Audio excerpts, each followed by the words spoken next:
एक 20-22 साल का लड़का होता है जो पिछले 6 महीने से यही उस सोचता रहता है कि वो काश जिस महिला को देखता था उस महिला के साथ में वो संबंध बनाने के लिए उसके मन में गलत ख्याल आने लगते थे कि काश मैं इस महिला के साथ में संबंध बनाने को मिल जाता, या कोई लड़की देखता था तो उसके बारे में सोचता था काश ये लड़की के साथ मुझे संबंध बनाने को मिल जाते।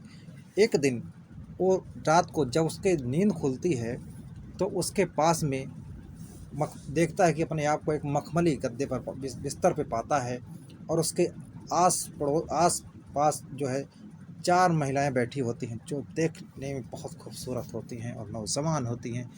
और उनके स्तनों को देखकर वो इतना उत्तेजित हो जाता है और सोचता है अपने मन ही मन, वो बहुत खुश होता है और उसके बाद में सोचता है कि आज की रात क़यामत होने वाली है, आज की रात मुझे जन्नत पहुंचने वाला है। इस तरह से उसके मन में ख्याल आते हैं। दोस्तों, आज की जो कहानी है शुरू होती है दिल्ली के एक छोटे से कॉलोनी की शुरू होती है, जहाँ पर एक लड़का रहता है, अपने माँ बाप का इकलौती औलाद होते हैं जिसका नाम धीरेश होता है। धीरेश जो होता है वो अपनी पढ़ाई लिखाई पूरा करने के बाद में वो एक कॉस्मेटिक की दुकान करता है, जहाँ पर उसके पास में जो भी महिलाएं आती थीं या जो भी लड़कियां आती हैं सामान लेने के लिए, उनको गंदी नज़रों से देखता था। धीरेश जो होता है उसके अंदर अवगुण होते हैं। अवगुण इस तरह से होते हैं कि उसके जो है किसी भी महिला को देखता था या किसी भी लड़की को देखता था, उसके मन में एक ही ख्याल आता था कि काश वो इस लड़की के साथ में संबंध बनाने को मिल जाता उसको, या उस महिला के साथ में संबंध बनाने को मिल जाता।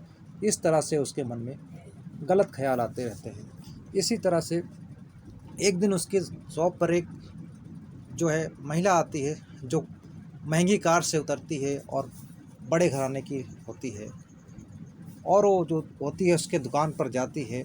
वो महिला का नाम होता है दिव्या। दिव्या जो होती है 30 साल की नौजवान विधवा होती है। जो उसका पति होता है वो मर चुका होता है।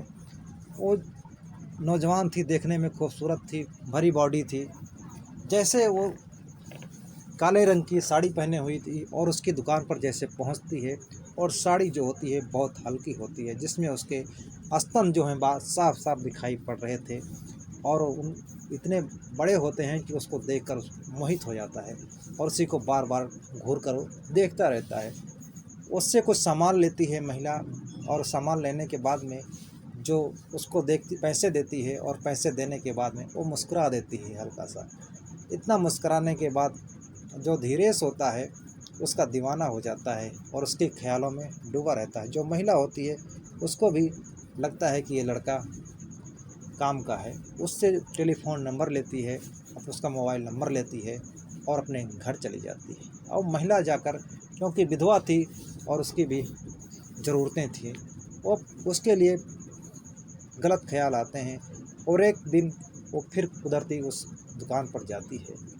दुकान पर जाने के बाद में फिर वो कुछ सामान लेने के बहाने जाती है और कुछ सामान लेती है, और धीरेश को कहती है क्या तुम हमारे साथ, हमारे घर थोड़ा काम था, आप चल सकते हो।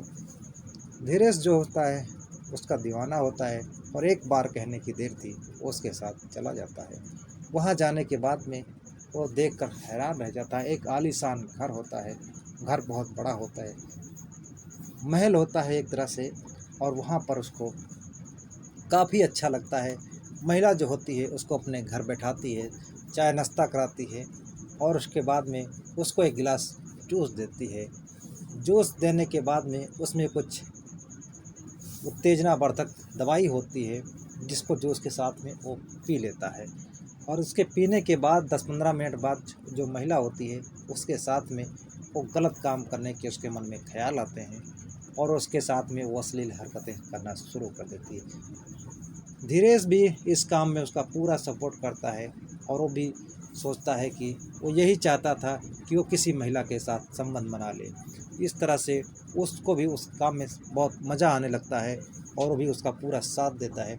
दोनों एक दूसरे की बाहों में लिपट जाते हैं और दोनों एक दूसरे का पूरा साथ देते हैं, और वो इस तरह से इतना खतरनाक तरीके से संबंध बनाता है कि महिला की चीखें निकल जाती हैं। और उस दिन वो 3 बार उसके साथ में संबंध बनाता है, और उस महिला होती है जो इतना खुश हो जाती है वो कि उसको एवज में लाखों रुपए दे देती है।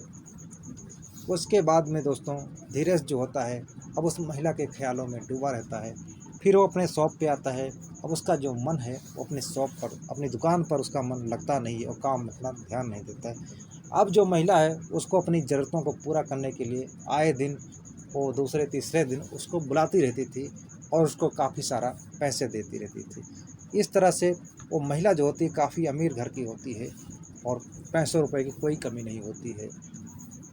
अब कहीं किसी बहाने, कहीं किसी बहाने, कहीं कभी किसी होटल में, इस तरह से वो इनको घुमाने ले जाया करती थी और कभी होटल में संबंध बनाती थी तो कभी अपने घर पर बनाती थी। एक दिन वो महिला जो होती है घर पर अपने अकेली होती है और उसकी जो 3 सहेलियाँ होती हैं उसको मिलने के लिए आ जाती हैं। जो महिला होती है वो कहती है अपने लाइफ के बारे में, सब पूछते हैं हाल चाल कैसे क्या है। वो बताती है कि मैंने एक लड़के को अपनी ज़रूरतों को पूरा करने के लिए चुन लिया है और मेरी ज़रूरतों को बहुत अच्छे से पूरा करता है। वो महिलाएं जो होती हैं मजाक करती हैं और कहती हैं कि क्या तुम उस लड़के को मुझे मिला सकती हो, अगर वो लड़का हम लोगों को खुश कर देगा तो उसके बदले में हम उसको पैसे देंगे। जो महिला होती है वो उस लड़के को फ़ोन करके बुलाती है। जो लड़का आता है धीरेश वहाँ जाता है, वो भी चाहता है और वहाँ बैठता है तो धीरेश को एक गिलास जूस दिया जाता है जिसमें 2 शक्तिवर्धक गोलियां मिलाई रहती हैं। उस शक्तिवर्धक गोली को जूस में पीने के बाद में दिनेश को है, जब उसकी नींद आ जाती है, नींद आने के बाद में वो कुछ ज़्यादा इसमें नशा होता है और उसको नींद आती है। जब उसकी आँख खुलती है तो अपने आप को पाता है कि एक मखमली बिस्तर है और आस-पास में 4 महिलाएं बैठी हुई हैं जो कि नग्न अवस्था में होती हैं। उनके बड़े-बड़े स्तनों को देखकर वो एकदम लाललित हो जाता है और एकदम, यानी कि अपने मन में उसके बहुत सारे सवाल उठने लग जाते हैं कि आज की रात तो जन्नत देखने वाले हूँ मैं, आज की रात क़यामत आने वाली है। उसके मन में बहुत सारे ख़्याल आते हैं। फिर एक-एक महिला जो है वो उसके कपड़े उतारती हैं, उसको बोलती हैं तुम अपने कपड़े उतारो। धीरेश अपने एक-एक करके कपड़े उतारता है और उसके बाद में वो एक-एक महिला के साथ में एक-एक करके संबंध बनाता है। संबंध इतने बेजोड़ तरीके से बनाता है कि एक-एक महिला की वो चीखें निकाल देता है। रात में करीब रात भर इन महिलाओं के साथ में 2 से 3 बार तक वो संबंध बनाता है और हर एक महिला को खुश कर देता है। महिलाएं जो होती हैं इतना खुश हो जाती हैं उसके संबंध बनाने से कि उसको काफ़ी सारा पैसे देती हैं। उसको लाखों रुपए दिया जाता है दोस्तों और वो इन चक्करों में पड़ जाता है। वो नहीं जान रहा था कि मैं किस दलदल में फंसता चला जा रहा हूँ। अब जो धीरेश होता है उसको एक ऐसी लत लग चुकी होती है और उन महिलाओं को भी उस लड़के की इतनी लत लग चुकी होती है। अब वो अपना जो धीरेश होता है काम काज में कम ध्यान देता है और क्योंकि उसके पास काफ़ी सारा पैसे आने ऐसे शुरू हो गए थे। एक दिन जो धीरेश की अब शॉप अपनी, वो शॉप उसकी बंद हो जाती है क्योंकि वो शॉप पे काम नहीं करता है और काफ़ी सारा वो वहाँ पे नुकसान होने लगता है। इस कारण से वो शॉप को बंद कर देता है और अपने अय्यासियों में इस तरह से वो बना रहता है। एक दिन वो जो महिला होती है वो फ़ोन करती है और बुलाती है और उनकी ये चारों महिलाएं, 3 सहेलियाँ और वो महिला मिलकर उसको फिर जूस देती हैं और जूस में शक्तिवर्धक गोलियाँ देती हैं। उन गोलियों को जूस पीने के बाद में वो इन महिलाओं के साथ में रात में एक-एक बारी संबंध बनाता है। लेकिन इस बार वो महिलाएं होती हैं वो खुश नहीं होती हैं, उनकी ज़रूरतें पूरा नहीं हो पाती हैं।